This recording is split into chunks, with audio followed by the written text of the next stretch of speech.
Hola, bienvenidas, bienvenidos a este segundo vídeo de astrología y ocultismo. Voy a tratar en de esbozar, aunque sea al menos algunas pinceladas, sobre la teosofía y Elena Blavatsky. Cualquiera que tuvo la oportunidad de leer, aunque sea en forma ligera, sobre teosofía, se dará cuenta de los grandes conceptos o ideas, y digo conceptos o ideas hasta que puedan ser verificados por el investigador serio y ávido por descubrir ciertos fundamentos de lo que se podría llamar, como dicen los teósofos, la sabiduría eterna. Ideas o conceptos un tanto complicadas si no se profundiza en ellas. Asimismo, siempre me he preguntado cómo podemos aplicarlas a lo cotidiano, al día a día. Lo que trataremos de ver, explorar e investigar serán las tres proposiciones fundamentales que aparecen en la obra La Doctrina Secreta.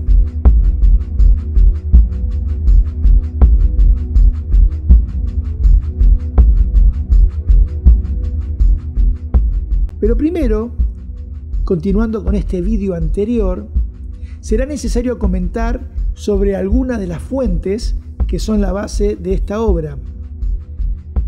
Mencioné a la señora Elena Blavatsky. Si bien algo formulé sobre ella en otros vídeos, quisiera ahora, de manera de introducción, profundizar algo más antes de sumergirnos en el tema. Comenzaré diciendo, según estos estudios, que todos formamos parte del cuarto reino de la naturaleza, la humanidad. Los otros tres son el reino mineral, vegetal y animal. Todos estos reinos representan distintos niveles de conciencia. En la humanidad misma también hay diferentes niveles de conciencia. Hay una evolución de la conciencia. Hay individuos que por este nivel muy elevado de conciencia alcanzan una maestría, son como hermanos mayores en relación con el resto de la humanidad. Hacia finales de 1875, entre 1875 a 1890, para ser más preciso, hubo una primera enseñanza sobre lo que han llamado la sabiduría eterna. Esta enseñanza, que no es nueva, ya que forma parte de la historia de la humanidad, pero ha sido, si se quiere, reflotada al mundo a través de la señora Elena Blavatsky. Creo que es importante verificar la fuente, al igual que un periodista lo hace con la noticia. Así que vamos con eso. ¿Qué es lo que puedo sintetizar de la señora Blavatsky?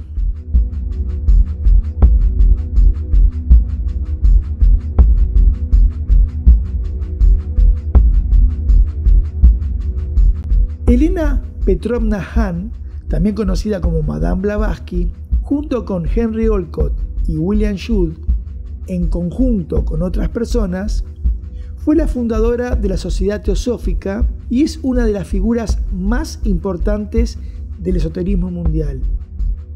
Escuelas como la Arcana de Alice Bailey, la Antroposofía de Rudolf Steiner, seguramente le deben mucho.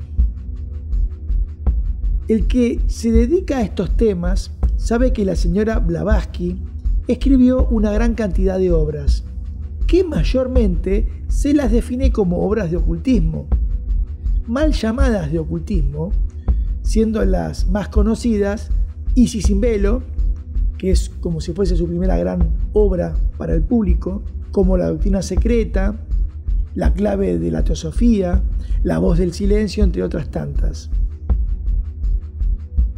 Pero te digo mal llamadas ocultistas porque cuando te dedicas a estudiarlas, te das cuenta que, como lo dice en su obra más conocida, La Doctrina Secreta, es la síntesis de la religión, filosofía y ciencia, abarcando infinidad de temas, tanto históricos, mitológicos, religiosos, filosóficos, psicológicos y demás.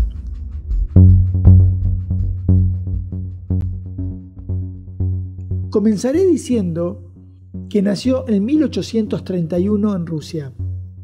Su madre, Elena de Fadeyev, era hija de una familia de la nobleza rusa, descendía de los príncipes Dolgoruki, y al parecer falleció cuando Elena tenía solamente 11 años, motivo por el cual fue educada en la casa de su abuela, la princesa Elena Dolgoruki, en Saratov, y según cuentan, era botánica y escritora, mientras que su abuelo, en ese entonces, se desempeñaba como gobernador. Por otra parte, su padre, Peter van Hahn, era un coronel de origen alemán establecido en Rusia. Parece que Elena era muy sensitiva y con una enorme voluntad. Era una muy hábil lingüista y gran pianista como experta jinete. Se casó muy joven, a los 17 años, y al parecer no por el fruto del deseo, con el señor Nikifor Blavatsky, un amigo de la familia que en esa época era el vicegobernador de la provincia de Erivan y mucho mayor que ella. Se dice que tenía alrededor de 39 años. Pero según cuentan, el matrimonio no significó nada para Elena y nunca de alguna manera se consumó, ya que unos meses después se escapó y viajó por Egipto, Grecia y otros países europeos con el dinero que le suministraba su padre. Entre 1848, o sea, cuando apenas contaba con 17 o 18 años, hasta 1873, dio 3 veces la vuelta al mundo. Fueron viajes que de alguna manera la formaron para lo que sería en el futuro su misión. Podríamos dividir estos viajes en 4 etapas. Podemos decir en 4 periplos, que aquí vemos en esta imagen.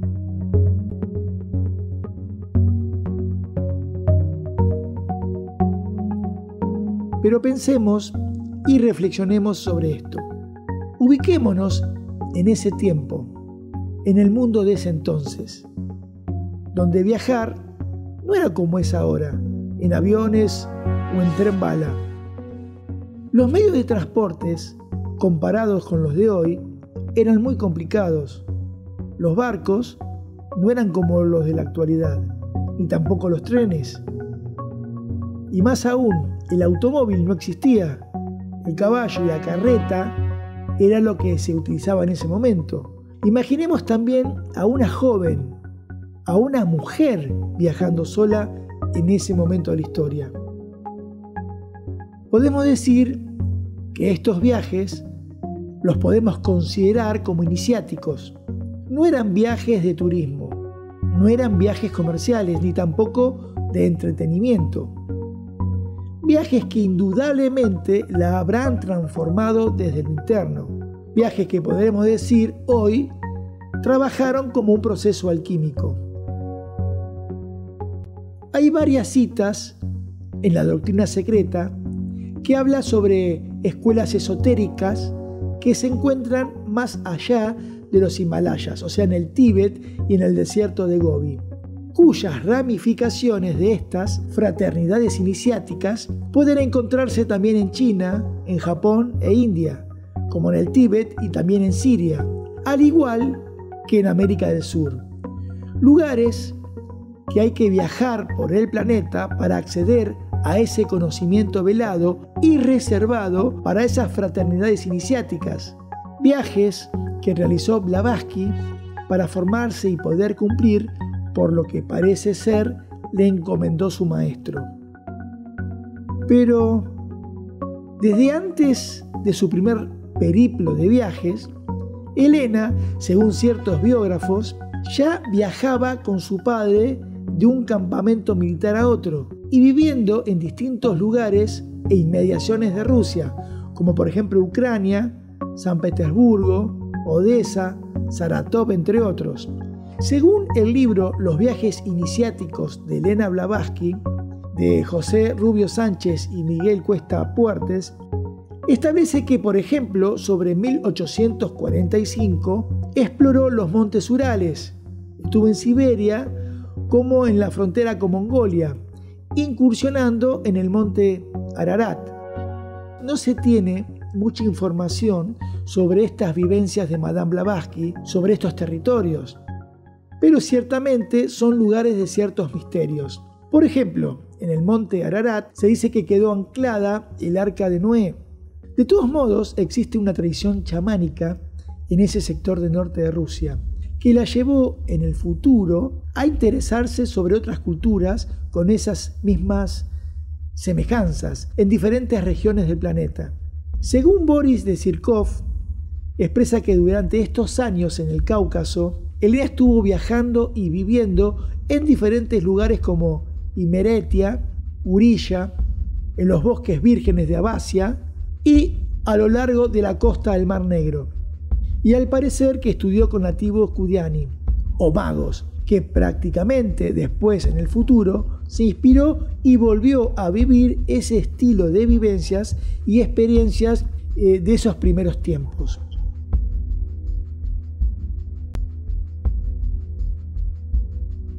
Una vez abandonada lo que podríamos llamar vida aristocrática, comenzando sus periplos en Constantinopla, se encontró con una conocida de ella, una señora rusa, la condesa Kisilev, con quien fortaleció su amistad y viajaron algún tiempo juntas por Egipto, por Grecia y otros países de Europa Oriental. Pero el dato curioso es que Elena estaba dispuesta a todo, no solamente a renunciar, como dije, a su vida aristocrática, sino que en ocasiones tuvo que esconderse como polizonte en un barco o disfrazarse de grumete, que de igual manera en diferentes situaciones en el futuro se vistió de hombre para pasar desapercibida y poder acceder a lugares solamente permitidos para varones, como algún monasterio griego o lugares en el Tíbet. Pero en fin, no quiero seguir abriendo todos los lugares que visitó la señora Blavatsky, porque no es motivo de este estudio y además llevaría muchos vídeos el tema. Hay libros, como por ejemplo el que acabo de mencionar, que trata y se dedica a este tema. Solo quiero esbozar una especie de reseña antes de involucrarnos con el estudio de la doctrina secreta. Entonces, retomando un poco con su vida, sin meternos en tantos detalles, ella cuenta que cuando tenía 20 años, en 1851, en la ciudad de Londres, tuvo su primer encuentro con quien sería este maestro, que lo reconoció por sueños y visiones que tuvo durante su infancia. Este maestro es conocido en el mundo de los teósofos como el maestro Moria.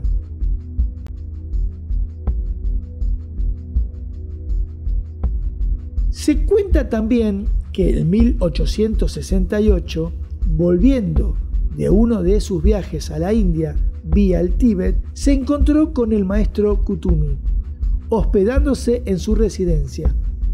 Ambos maestros fueron los que ayudaron a la señora Blavatsky con la doctrina secreta.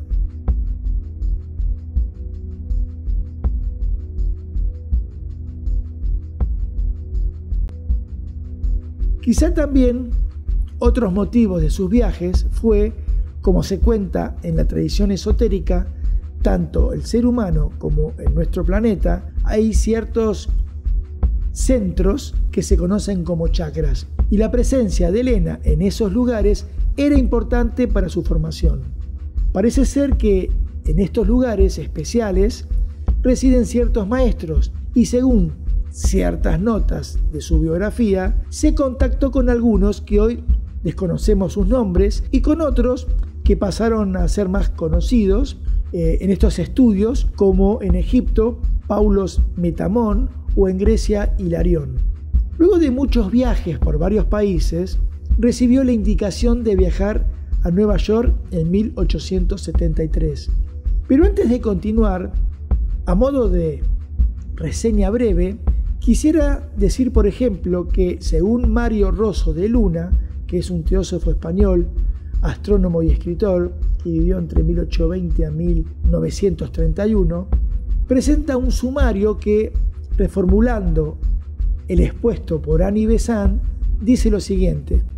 Dice que en 1845 visita en su primera juventud Inglaterra y Francia.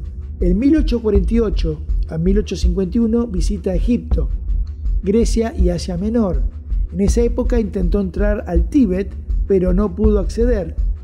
En 1851 al 1853 navega desde Egipto a Inglaterra, luego va a Canadá, el resto de América del Norte, del Centro y también del Sur, desde donde luego parte a la India para regresar nuevamente a Inglaterra, luego de una segunda tentativa de intentar acceder al Tíbet. Entre 1853 a 1858 presenta un segundo viaje desde Londres a Nueva York, San Francisco posteriormente, Yokohama luego y a la India.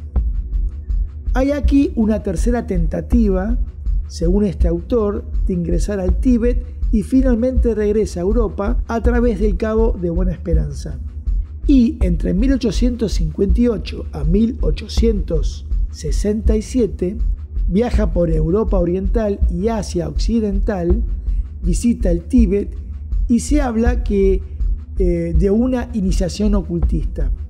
Sin embargo, en el libro Viajes iniciáticos de Elena Blavatsky se sostiene que parece más exacto el itinerario de Boris de Zirkov, que es otro teósofo, editor y escritor nacido en Rusia, que luego emigró a los Estados Unidos y que al parecer su madre era una prima segunda de Elena Blavatsky. Y este autor, que vivió entre 1902 a 1981, expone lo siguiente. Según él, dice que entre 1849 al 50, Elena abandona a Nikifor Blavatsky y viaja a Turquía, Grecia, Egipto y Francia. En 1851, como dije anteriormente, encuentra a su maestro en Londres. En 1852, a fines de ese año, se embarca hacia Canadá, va a Nueva Orleans, luego a México, América del Sur, Indias Orientales y vía Ceilán a la India. En 1853 intenta llegar al Tíbet, pero no puede y regresa a Londres vía Java. En 1854 vuelve a los Estados Unidos cruzando las Rocallosas con una caravana de inmigrantes y al parecer visitó nuevamente América del Sur. En 1855, a fines de año, va a la India vía Japón. Entre 1856 a 1857 recorre la India, Cachemira, Ladakh, partes del Tíbet y Borneo. En 1858 regresa a Europa vía Java, se establece en Francia y Alemania, regresando luego a Rusia. En 1860 recorre el Cáucaso y visita las tribus nativas entre 1864 a 1865. Ahí experimentó severas crisis físicas y psíquicas, alcanzando un completo control, según se dice, de sus poderes ocultos. En 1866 a 1867, entre 1866 y 1867, deja Rusia y recorre los Balcanes, Egipto, Siria, Italia, regresa a Italia en 1867 y hace una corta visita a Rusia, según se cuenta. También estuvo presente en la batalla de Mentana el 3 de noviembre de 1867, donde fue herida. En 1868 va a la India y al Tíbet con su maestro. En 1870 regresa a Grecia. En 1871 se embarca a Egipto, donde naufraga cerca de la isla Ptesai un 4 de julio. En 1871 a 1872 se radica en el Cairo, luego viaja por Siria, Palestina, Líbano y regresa brevemente en 1872 a Odessa. Finalmente, en 1873, después de un corto viaje por Europa del Este, va a París, donde, por sugerencia de su maestro, se dirige nuevamente a Nueva York, donde llega el 7 de julio. Tiempo después, en esta ciudad, sus instructores la pusieron en contacto con el coronel Henry Olcott, y con un abogado irlandés llamado o de nombre William Judd. En septiembre de 1875, estos tres, con la participación de otras personas, fundan la Sociedad Teosófica para reunir y difundir el conocimiento de las leyes que gobiernan el universo. ¿Cuál era o es el sentido de esta Sociedad Teosófica? Los tres objetivos básicos de esta sociedad eran los siguientes. Primero, formar el núcleo de una hermandad universal de la humanidad sin distinción de raza, credo, sexo, casta o color. Segundo, fomentar el estudio de religión, filosofía y ciencia comparadas. Y tercero, investigar las leyes inexplicadas de la naturaleza y los poderes latentes en el hombre.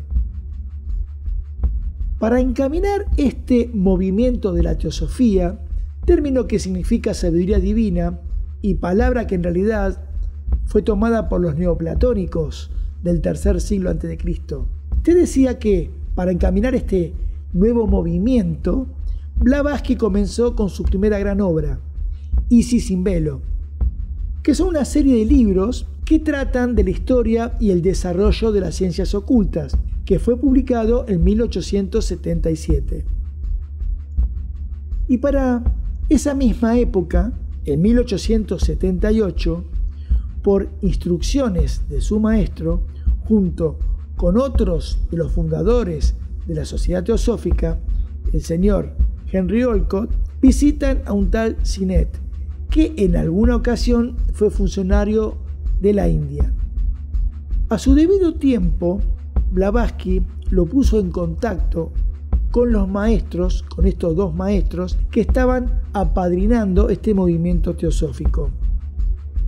El gran serio interés de Sinnett era un editor del principal diario inglés de la India, The Pioneer. Se plasmó en una correspondencia entre Sinnett y el maestro Kuthumi, y fruto de esta correspondencia, Sinnett escribió varios libros, como por ejemplo El mundo oculto y Budismo esotérico. Este último libro, Budismo esotérico, fue el primero que bosquejó para ese entonces la verdadera naturaleza y constitución del hombre, libro que fue una recopilación de informes transmitidas a él por Blavatsky y los Mahatmas. Estamos hablando entonces de un libro que procede de la misma fuente oculta que era también obtenido por la señora Blavatsky. Pero volviendo a estas correspondencias entre estos maestros y Sinnett, fueron publicadas años más tarde, en 1923, como las Cartas de los Mahatmas, cuyos originales se encuentran en el Museo Británico de Londres. Mahatman es una palabra que se compone de Maha, que quiere decir gran, y Atman, alma, o sea, gran alma. Un tiempo más tarde, creo que en 1884, dos personas, un matrimonio de apellido Coulomb, que eran miembros de un grupo de trabajo Nadiar en India, acusaron a Blavatsky de fraude. Y cuando ella, la señora Blavatsky, regresó a la India para investigar la acusación y de alguna manera procesar a estas dos personas, la dirección de la Sociedad Teosófica se negó. Muy decepcionada con los hechos, renunció a su cargo de secretaria en Nadiar y regresó a Europa en 1885 para no volver nunca más a la India. Este ataque de la pareja Coulomb, como fue probado más tarde, carecía de bases sólidas. Al parecer estaba basado en una serie de cartas falsificadas supuestamente escritas por Blavatsky, con instrucciones de fenómenos psíquicos fraudulentos. Una revista de misioneros cristianos en Madras publicó la mayoría de las cartas. Lo importante de todo este asunto es lo siguiente. La Sociedad para la Investigación Psíquica en Londres creó un comité especial para investigar a Madame Blavatsky Casi a fines de 1884, Richard Hodgson, un miembro del comité de aquella sociedad, llegó a la India para investigar y para preparar el informe sobre las acusaciones de los Coulomb. Basado en el informe de este señor, que se conoce como Informe Hodgson, el comité, en un informe final de 1885, acusa a Madame Blavatsky como una de las impostoras más grandes de la historia. Hodgson también acusó a Blavatsky de ser una espía rusa. Este informe Hodgson fue utilizado durante muchos años como base para atacar a Madame Blavatsky y para intentar probar la inexistencia de los maestros o mahatmas. Informe que finalmente, luego de prácticamente algo más de 75 años, fue refutado. En 1963, Walter Carrider, en su obra Obituario del informe Hodgson sobre Madame Blavatsky, analizó y refutó las acusaciones de Hodgson. Inclusive, una refutación más reciente puede hallarse en el escrito de Vernon Harrison, titulado H.P. Blavatsky y la Sociedad para las Investigaciones Psíquicas. Este señor Harrison es miembro de la Sociedad de Investigaciones Psíquicas de Londres, Inglaterra. Este informe lo puedes bajar aquí, si quieres leerlo. Debajo del vídeo dejo un link, aunque te advierto que es algo más de 70 páginas y es un estudio minucioso que se llevó a cabo con algo más de 15 años de trabajo. Pero bueno, retomando y volviendo a 1885, este ataque afectó la salud de Blavatsky, que partió de la India a Europa y en Alemania comenzó a escribir su obra más importante, o la más conocida, La Doctrina Secreta, trasladándose posteriormente a Londres en 1887 y finalizando esta obra y publicándola simultáneamente en Londres y en Nueva York en 1888.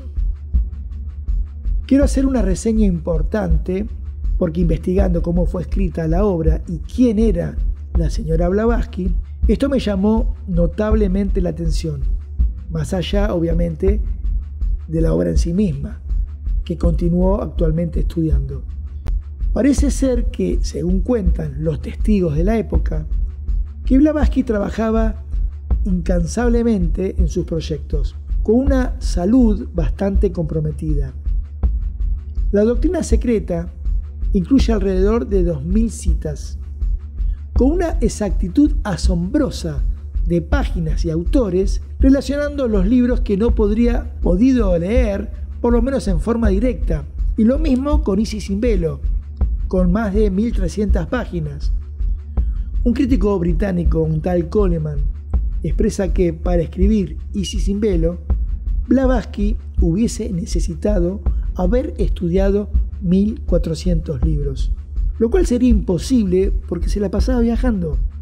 Estaba viajando constantemente con una muy pequeña cantidad de libros en su biblioteca personal.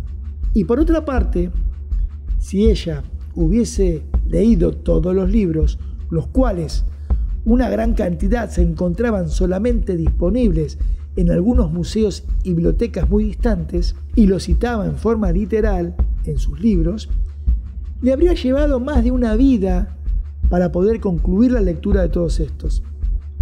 Blavatsky explicó, y esto lo expresé en otro vídeo, que escribió tanto La Doctrina Secreta como Isis sin velo con la ayuda de los Mahatmas, y que algunas veces estos maestros le transfirieron sus conciencias a su cuerpo físico en un proceso llamado Tulku. En el prefacio de La Doctrina Secreta se expresa lo siguiente: no son estas verdades presentadas en manera alguna como una revelación, ni pretende el autor tomar la posición de un revelador de conocimientos místicos, dados a la luz ahora por vez primera en la historia. Porque lo que se haya contenido en esta obra, puede encontrarse esparcido en millares de volúmenes que encierran las escrituras de las grandes religiones asiáticas y primitivas europeas, oculto bajo jeroglíficos y símbolos y hasta la fecha inadvertido a causa de este velo. Lo que ahora se pretende, es reunir las más antiguas doctrinas y constituir con ellas un conjunto armónico y continuo. La única ventaja que la escritora tiene sobre sus predecesores, es la de no tener que recurrir a especulaciones o teorías personales. Porque esta obra no es más que una exposición parcial de lo que le fuera enseñado por estudiantes más adelantados, con solo el aditamento, en cuanto a algunos detalles, de los resultados de su propio estudio y observación.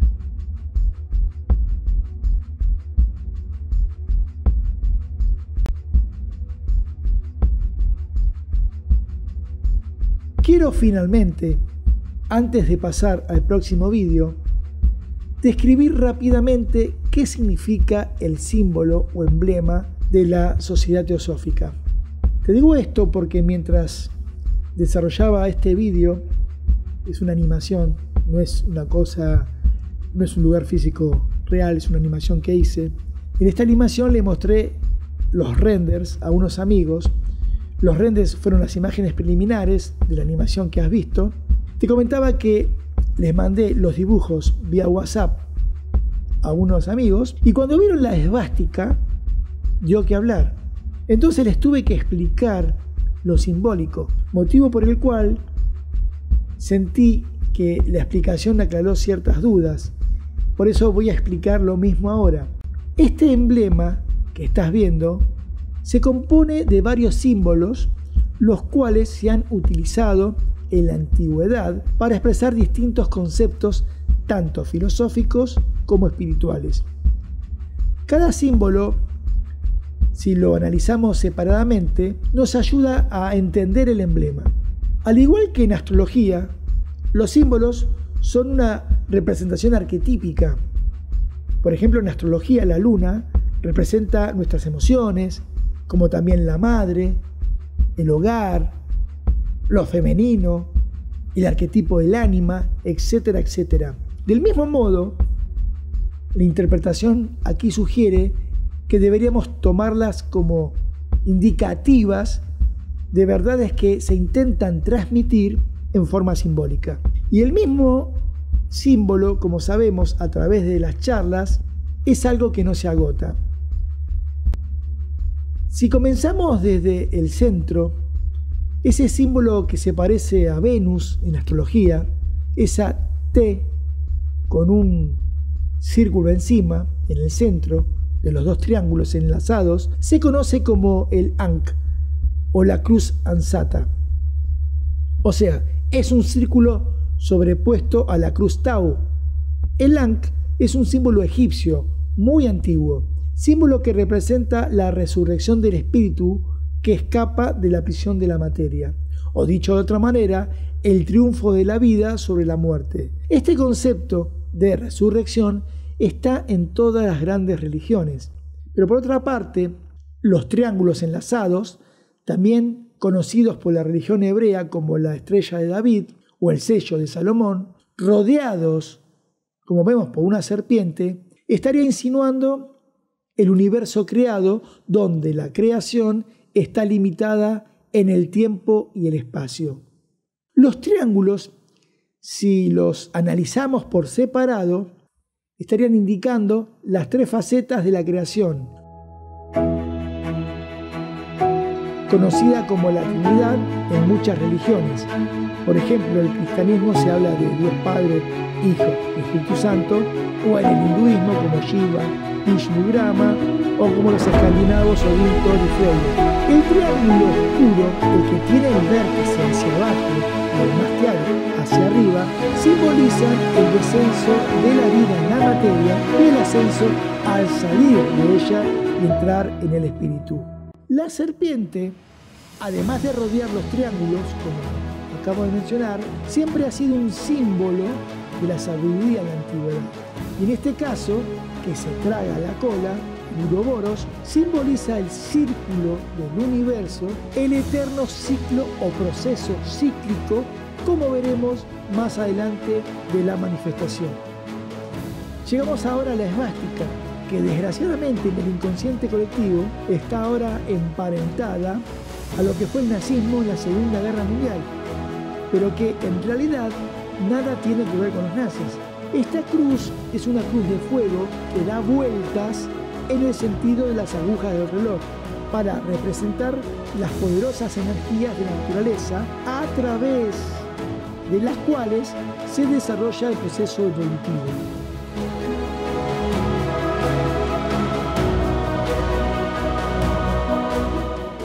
Es un símbolo muy antiguo, creo que procede del hinduismo, y en las religiones que reconocen los tres aspectos de la deidad, se la relaciona con su tercer aspecto. Por ejemplo, en el hinduismo con Brahma, como en el cristianismo con lo que sería el Espíritu Santo. Finalmente llegamos al Om, en el extremo superior, la palabra sagrada en caracteres sánscritos, que las tres letras representan la Trinidad. También se habla de la palabra creadora del Logos que suena en el universo y lo sostiene. Como dice la frase, en el principio era el Verbo, y el Verbo estaba con Dios, y el Verbo era Dios. Todo el emblema simboliza lo absoluto, y si observamos el Om, está fuera del círculo de la serpiente. Es como si nos quisiera indicar Dios trascendente, más allá del ciclo de la creación. La serpiente recibe la energía de la actividad divina movilizada por la esvástica, y dentro de la manifestación, los triángulos enlazados, el espíritu y la materia, representan el símbolo de la inmortalidad. El Ankh, o sea, Dios inmanente, lo cual quiere decir que mora en toda forma creada. Finalmente, leemos: no hay religión más elevada que la verdad, que en definitiva es la búsqueda de todos los teósofos, cualquiera sea su creencia. Y cuando digo teósofos, no estoy hablando de los miembros de la sociedad teosófica, sino del individuo que de corazón busca la verdad, que quiere realmente lo mejor y no está pensando tanto en él, sino en los demás, en el bien común, en el servicio al otro o a los otros. Bueno, ahora sí, llegó el momento de pasar y profundizar sobre las tres proposiciones fundamentales que se leen en la doctrina secreta y, a mi entender, como acabo de expresar, son fundamentales para este estudio.